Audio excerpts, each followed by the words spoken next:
Big Boss season 10 தமிழில் விரைவில் வர இருக்குது அப்படிங்கிற அந்த தகவல் நமக்கு வந்திருக்கு இல்லையா. இப்போ என்னென்னா அதற்கான சில பல ப்ரோமோக்களை ரிலீஸ் பண்ணிகிட்டு இருக்காங்க. இப்போ ஒரு ப்ரோமோ ரிலீஸ் பண்ணியிருக்காங்க. அதில் விஜய் சேதுபதி என்ன சொல்கிறார் அப்படின்னா, பேசுகிறது ரொம்ப ஈஸிங்க, பேசுகிறது ரொம்ப ஈஸி, பட் அதை செயல்முறைப்படுத்துவது ரொம்ப கஷ்டம்.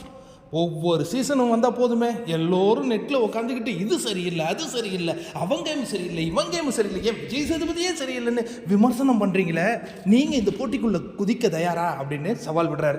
எப்படிங்க நீங்கள் பங்கு பெற முடியும்னா, காமன் மேன் கேட்டகரியில் உங்களை உள்ளே விடுறோம். அதற்கு நீங்கள் என்ன பண்ணணும்னா 2 நிமிட வீடியோக்கள், 2 நிமிடத்தை என்னத்தை அதில் காட்ட முடியும்னு தெரில, வழக்கம் போல் ரீல்ஸு போட்டு ஆட்சியே மாறுதியா, பிக் பாஸ் மாறாதா அப்படின்னு நம்ம கேட்குறோம். வேறு என்ன பண்ணுறது. எனவே ரீல்ஸ் தான் அனுப்ப சொல்லியிருக்காரு 2 நிமிஷத்துக்கு. அதில் இம்ப்ரெஸ் ஆனால் அவங்கள கூப்பிடுவாங்க போல இருக்குது. அவங்க காமன் மேன் கேட்டகரியில் உள்ளே போவாங்க. அப்போ கண்டிப்பாக இந்த முறை சீசன் 10 உள்ளே போகிறவங்கள தூக்கிறது யாராக இருக்கணும்னா இந்த காமன் மேன் கேட்டகரி தான். ஏன்னா அவனுங்க தான் தில்லாலங்கடி.